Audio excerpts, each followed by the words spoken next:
নমস্কার বন্ধুরা, welcome to spot টক। মহাযুদ্ধ এসে গেছে আর মাত্র কয়েক ঘন্টা। ভারত বনাম পাকিস্তান বিগেস্ট রাইভালারি। তো আজকের ভিডিওতে আমরা অ্যানালাইসিস করব কোন কোন প্লেয়ার ইন্ডিয়া ভার্সেস পাকিস্তান ম্যাচে কী প্লেয়ার হতে চলেছে। তাই এই ভিডিওটি পুরোটা দেখো। আর আমাদের চ্যানেলে প্রথমবারের মতো এসে থাকলে চ্যানেলটিকে সাবস্ক্রাইব করে পাশের বেল আইকনটি টিপ করে আমাদের পাশে থাকো। তো চলো শুরু করা যাক।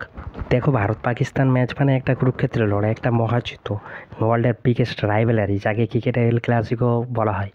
তো ইতিহাসই সেটা বলে দেই, কেননা আজ পর্যন্ত 135টি ম্যাচ খেলা হয়েছে এই দুই দেশের মধ্যে। তার মধ্যে সেখানে কিন্তু পাকিস্তান 73টা ম্যাচ জিতেছে আর ভারত মাত্র 57টা ম্যাচ জিতেছে। কিন্তু মজার জিনিস কী হয় জানো, সেটা হলো লাস্ট 5টা ম্যাচে কিন্তু পাকিস্তান 5টাতে হেরেছে। আর লাস্ট যদি 8টা ম্যাচ ধরা হয় তাতে কিন্তু পাকিস্তান একটা জিতেছে আর ভারত 7টা জিতেছে। পাকিস্তান যে একটা ম্যাচ জিতেছে সেটা হলো চ্যাম্পিয়ন্স ট্রফি 2017 সালে ফাইনাল। সুতরাং কারেন্ট ফর্মের দিক থেকে পাকিস্তান কিন্তু এই ভারতের টিমের কাছে অনেক গুণেই পিছিয়ে। কিন্তু এই পাকিস্তান টিমের কোনো ভরসা নাই, তারা কোন দিন কী করবে নিজেরাই জানেন। সুতরাং পাকিস্তানে একটা শক্তিশালী বিপক্ষ। তবে দুবাইয়ের পিচে পাকিস্তান টিম কতটা ভয়ঙ্কর হবে তা সময়ই বলে দেবে, কেননা এমনিতেই নিউজিল্যান্ড ম্যাচ তারা হোম গ্রাউন্ডে হেরেছে।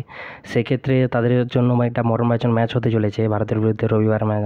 তো ভারতের জন্য এই ম্যাচে কী প্লেয়ার হতে চলেছে বিরাট কোহলি আর KL রাহুল। ব্যাটিংয়ে কিন্তু বিরাট কোহলি আর KL রাহুল ভরসা দিবে ভারতকে। আমরা জানি বড়ো ম্যাচ প্লেয়ার কিন্তু বিরাট কোহলি আর KL রাহুলের মধ্যে যথেষ্ট অভিজ্ঞতা রয়েছে। আমরা জানি বিগ ম্যাচ প্লেয়ার, এই দুই প্লেয়ারই কিন্তু ভারতের জন্য খুব ইম্পর্টেন্ট হতে চলেছে ভারত পাকিস্তান ম্যাচে।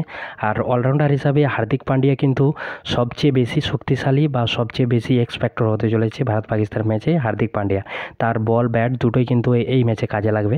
সুতরাং ভারতের জন্য কি প্লেয়ার বিরাট কোহলি, হার্দিক পান্ডিয়া আর KL রাহুল হতে চলেছে। আর বোলিং ডিপার্টমেন্টে ভারতের জন্য কি প্লেয়ার হতে চলেছে মোহাম্মদ শামি আর অক্ষর প্যাটেল। অক্ষর প্যাটেলের লেফট হ্যান্ডেড খুনি বল কিন্তু পাকিস্তানের ডানহাতি ব্যাটসম্যানরা খেলতে পারবে বলে মনে হয় না। তাই অক্ষর প্যাটেল কিন্তু এই ম্যাচে 3 থেকে 4টে উইকেট নিতেই পারে। আর মোহাম্মদ শামিকে নিয়ে তো আমরা যা বলবো অনেক কম বলা হবে। মোহাম্মদ শামিও কিন্তু এই ম্যাচের কি প্লেয়ার হতে চলেছে। মোহাম্মদ শামি আর অক্ষর প্যাটেল ভারতের জন্য বোলিংয়ের ডিপার্টমেন্টে কি প্লেয়ার। আর পাকিস্তানের পয়েন্ট অফ ভিউ থেকে কি প্লেয়ার হতে চলেছে বোলিংয়ে হ্যারিস রউফ, আবরার আহমেদ, আর ব্যাটিংয়ে আকাশ সালমান ও ক্যাপ্টেন মোহাম্মদ রিজওয়ান। তো এই ভিডিওতে আমরা ভারত বনাম পাকিস্তান ম্যাচের কি প্লেয়ার নিয়ে আলোচনা করলাম।